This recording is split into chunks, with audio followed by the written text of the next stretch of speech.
ஒரு பிடிஎஃப் இருக்குது. அந்த ப்ரெசன்டேஷனை மாற்றணும் அப்படின்னா ஒரு ப்ராம்ப்ட், ஒரு கிளிக் போதும். ஜெமினி ஏஐ நமக்காக அதை செஞ்சு கொடுத்துரும். இப்போது ஏஐ சினிமா அப்படின்னு நான் எழுதின ஒரு புத்தகம் அதனுடைய பிடிஎஃப் வடிவில் இருக்குது. அதை எப்படி ப்ரெசன்டேஷனை மாற்றுறது அப்படிங்கிறத ஒரு உதாரணமாக இப்போ பார்க்கலாம். பிடிஎஃப்பை அப்லோட் பண்ணதுக்கப்புறம் ஒரே ஒரு ப்ராம்ப்ட், இது என்னுடைய புத்தகம், இதை நான் ப்ரெசன்டேஷனாக மாற்றி கொடு அப்படின்னு ஒரு ப்ராம்ப்ட் கொடுத்துட்டு ஒரு கிளிக் பண்ணால் போதும். கொஞ்ச நேரத்தில் நம்ம கேட்ட அந்த ப்ரெசன்டேஷன் நம்ம கைக்கு வந்துடும்.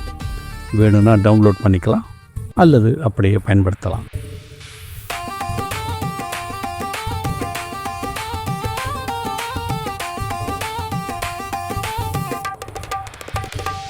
இதுபோல் மேலும் பல ஏஐ தொடர்பான ஆலோசனைகளுக்கு என்னை நீங்கள் அணுகலாம்.